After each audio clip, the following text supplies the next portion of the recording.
time, the clock has started. Magnus opens with 1 d4. Well, Magnus can play literally any opening move in the opening. He can go d4, c4, e4, knight f3. But today it's d4 and Aryan plays knight to f6. Will Magnus play the London system today? Not really. He goes for the more classical approach. He goes for c4, gaining space in the center. And now Aryan has to decide what way he's going. He goes e6. He puts up his pawn and it's a very solid approach. Magnus says, I'm ready for your Queen's Nimzo Indian opening. If you come bishop d4, I'm ready for it. And Aryan goes for it. Nimzo Indian is considered one of the most solid systems, but at the same time, black is trying to be a little more active than the Queen's Gambit decline, where you push your pawn to the center. It's a more hyper-modern approach championed by Aron Nimzowicz. e3 played the Rubinstein system here. Yes, you close down your bishop, but on the other hand, you built up a strong center and you are happy with it. So castles played by Aryan, and Magnus now plays bishop d2. If you look at the clock, Magnus has already used up 5 minutes here, which means that he took his time to choose what he wants to play. And Aryan now hits in the center with c5. The more common move is to play d5, but c5 is also a very legitimate option. a3, the bishop is attacked and you kind of must take the knight, because if you don't do it and if you go back, then I can simply win a pawn with d takes c5 and protect it with b4. So Aryan chops off the knight, bishop takes c3. Now Magnus has the bishop pair, and that could mean quite a serious edge if Aryan isn't careful. But here black can recover it back by simply playing his knight to e4. There you have it. Now you want to take this bishop, and Magnus says, I'm not going to accept the double pawns. I'm going knight e2, so that if you take, I'll take back with my knight and still have the strong center. So Aryan is in no hurry to exchange. He goes b6, and the bishop can pop out on this long diagonal, but also can jump to a6. That is very much possible. Magnus closes down the center with the move d5. This is a very well-known opening position, and we have had many top players playing it, with Wesley So against Aronian, Caruana versus Aronian. Aronian is a big fan of this opening with black. Bishop a6 played, and now Aryan is hitting the pawn on c4. The main move played here has been b3, but f3 is what Magnus plays, and he tells Aryan that get your knight out, and if you take here, I will take back with my knight and my bishop will protect the pawn. So Aryan takes it. He takes the piece on c3, and of course Magnus captures it back with the knight. But guys, there is a tactic in the air. Can you spot it? You can see Aryan is thinking about it. He sees it, but he's down to an hour on the clock, 22 minutes behind Magnus, and he takes the pawn. Now, what is the point here? Well, the point is, if you take with the bishop, the queen swoops in here with a check and takes the bishop off. So has Magnus blundered a pawn? Well, not really. From his expressions, his demeanor, also the time on the clock, you quite clearly understand this is all his preparation. But isn't that amazing? The engine is giving small edge to black. Well, if you use a stronger engine, then generally it will say it's roundabout even. And yet this is Magnus's prep, and I love this next move, h4. What sort of prep is this, guys? Think about it. Magnus is a pawn down. His king is in the center. These pawns look weird. They kind of feel like a lot of air around the white king. Black king is safely cuddled in, castled, and he's going to get his knight out. Why is this still played by Magnus? Well, Magnus has studied it at home and feels that it poses enough problems to black. His other idea is h5, h6. And this is kind of the modern preparation that we see in the world of chess, where one idea cannot be played again. Like if he plays this again, people will prepare it and come and literally kill this. But when you play it for the first time, the opponent does not know what is the best way to react to it. Here, he takes on d5.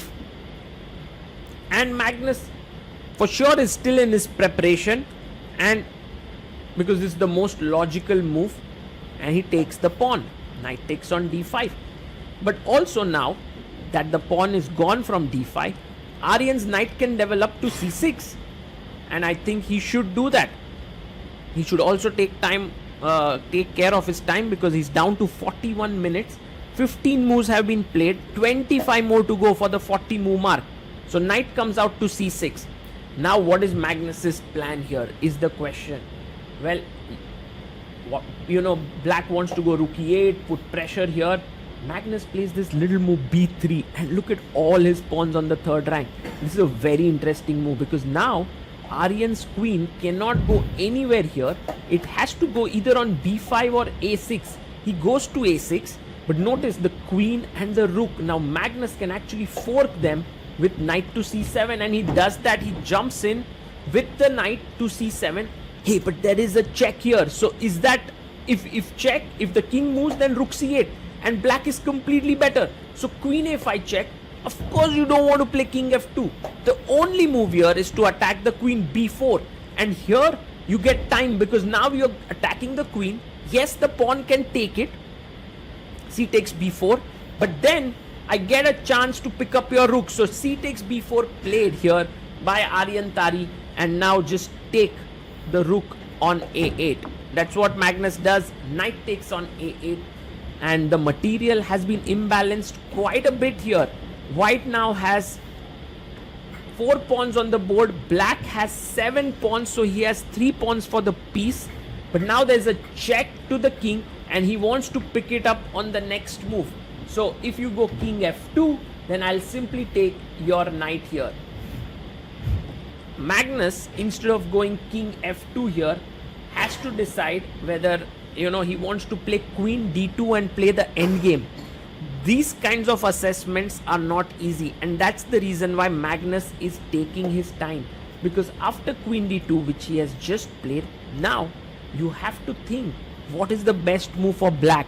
In fact, here it's not at all easy for Aryan to figure out, because if he was prepared, he would have played a move like queen c5.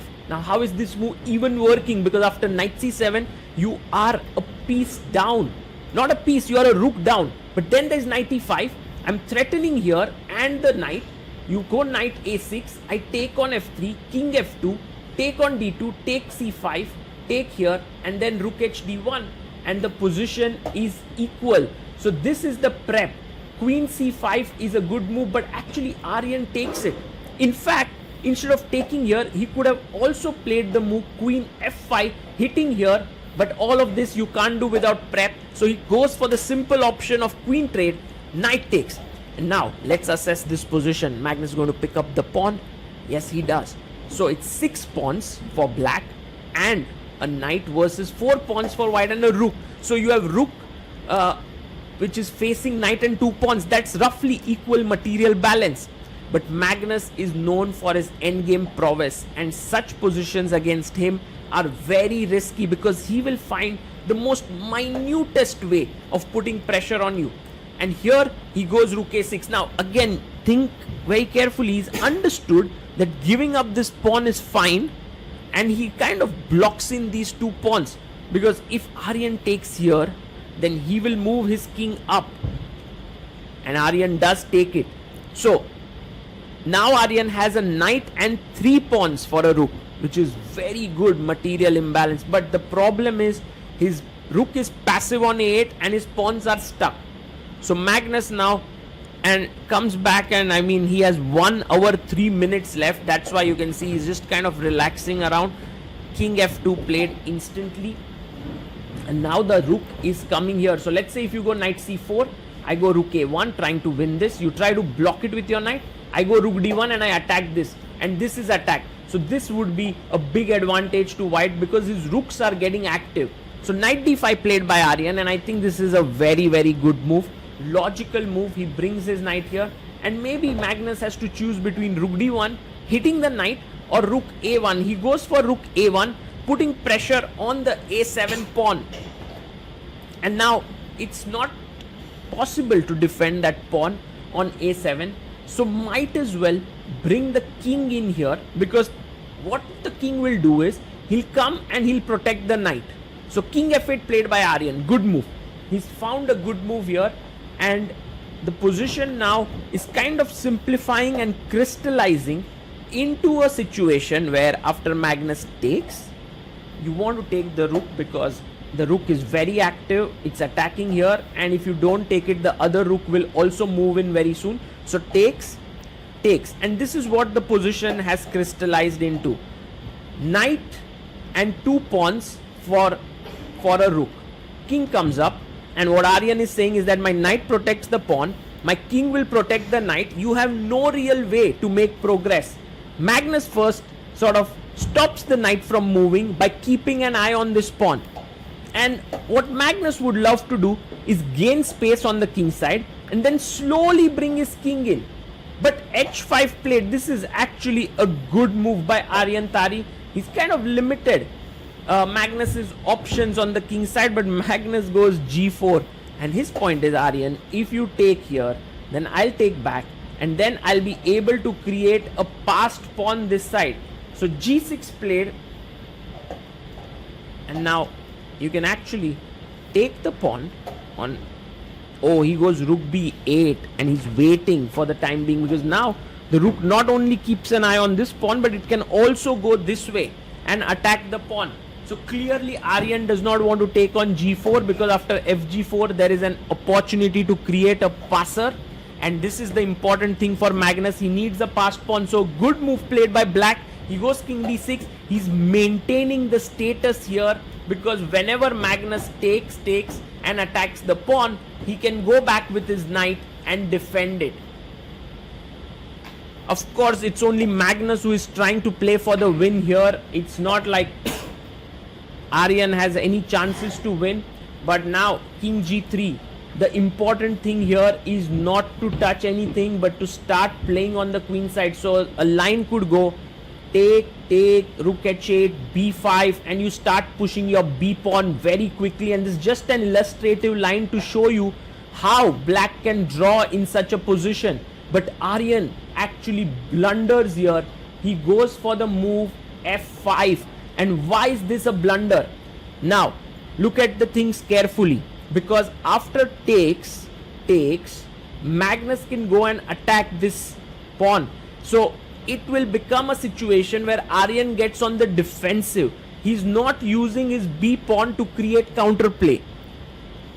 So Magnus now has to realize that he must take on h5 and then go rook h8. But what Aryan has on his mind, and the thing is that after take, rook h8, he's not going to get on the defensive, because that allows the king to come up. But he's going to play an intermezzo here, which is first a check, push the king back, and then save the pawn. So he's kind of, okay, Magnus takes it. He takes it. Of course, if there is a best option for white, Magnus is going to find it in over the board play. He's so good. He goes rook h8. He attacks the pawn. And now, here's the key point. Not to move the knight, but to actually give a check first, so that the king is pushed back, and then you go to save the pawn. And of course Aryan is going to do that. He has just 5 minutes. He plays f4, king f2, and now you go and save the pawn, because if you lose this pawn, it's big trouble. The h pawn starts running down the board, and it would be a big thing. So you need to save it, and that's what Aryan does with knight f6. Now if you could maintain status quo here, do nothing, knight defends the pawn, king defends the knight, you have 2 pawns, passers, it looks great. Because whenever Magnus comes and attacks here, you just rotate your knight, you go back and forth. But chess is not so simple like that. In chess, there is a concept known as Zugzwang, and you will see that is going to come into effect here. Aryan plays king e5, and Magnus understands Zugzwangs and all these concepts like no one else in the world. He goes king d3. He's just very calm about this entire endgame. He's not hurrying. He's just being there. Right now, he's saying that your knight is tied down. My king is coming up. You need to make a move, because if you go back, my king comes up even further. So Aryan says, I have pawns. I can wait with my pawns, and I'm not allowing your king to go there. And if you get too quick to go that side, then my knight and king will start gobbling up your pawns as well. So rook h6, again a move that's not so simple to understand, He's keeping an eye here and here. Aryan pushes the pawn to d5. He has only a few pawn moves left, but he also has the b pawn to distract the king if needed, and then use his knight and king to attack these two white pawns. It's not so simple, but it's possible. Magnus again makes a small little waiting move, keeps the rook active, and also says the knight can't move because of rook g5 check. So b5 played by Aryan. He's slowly and steadily pushing the pawns. He's moved to move number 38 and he still has 1.5 minutes. So 2 moves to make in 1.5 minutes seems okay. Here Magnus goes check. Okay. And now Aryan needs to move his king down. King e6. And this is where I really like Magnus's next move, because if he plays king up, then black pushes the pawn. So what he does, he puts his king on c3 and tells Aryan, what is your next move now, my friend? Because if you go here, I could just attack the knight and the pawn. So Aryan goes knight d7 and sets a trap. If you take the pawn and are greedy, then the knight jumps to e5 and you lose this very critical pawn, after which the game is a draw. And so Magnus of course doesn't fall for it. He simply comes here, king d4, which is a very nice little move. He comes up to the board and stops knight e5. And also there are no checks with the knight. And you're threatening this. So Aryan comes back with his knight and defends both his d5 and h5 pawn. It seems like white has improved his position to the maximum. How does Magnus now create the next inroad? Well, the thing is, you don't really keep on banging your head at the same thing. You create new opportunities. And that's what endgame is all about. You go rook g7. Magnus is going to put his rook on the other side, give a check, force the king to move, and then come in with his own king. That's how amazing this plan is. b4 pushed by Aryan, and now the most logical move would be rook b7, right? But actually knight d7 stops rook b6 check, and that's the reason why Magnus goes rook a7. Brilliant chess, just finding all those little nuances and still keeping 53 minutes on the clock. Insane play. And now Aryan goes knight g8, because he didn't have a move. His opponent was threatening to give a check, which would have been very, very dangerous. Now Magnus gives a little check to the king. And well, you have to sort of move your king. So he goes king f5, he goes up. And if, the main plan of Aryan is, if he gets knight e7 and knight g6 and picks this pawn, then attacks this, he should be fine. But Magnus again takes this pawn. It seems like he's calculated stuff. Zip check and knight here. What's his plan? No, he first goes b3. He tells Magnus, I also have a pawn to distract your rook. And so Magnus plays rook b6. Now the rook has to keep an eye here. But what if knight e7, king c4, knight g6? I'm attacking your pawn. There's no way to defend it. He goes knight e7. And Magnus goes king c4 back. Now if knight g6 and if you take here, then I'll take this. But if you give a check here, then I go back and you can't take this pawn because there's b2. No, what Magnus did is simply captured the knight. Wow, he's gone into king and pawn endgame. Is this working? Takes the pawn. Oh my god, Magnus has actually analyzed that after king f5, king c4, king e5, king c5, he'll block it, he'll push the king in and eventually win this pawn, go here, win this pawn, and Aryan is busted. He has to resign here, mainly because the white king is more active than the black king. Wow, in the end he sacrificed the rook for the knight and won that endgame. What a magical play by Magnus Carlsen there. He just played an unbelievable endgame there, showing all the important things of patience, zugzwang and all these points. I'll let you hear what Magnus and Aryan analyze here.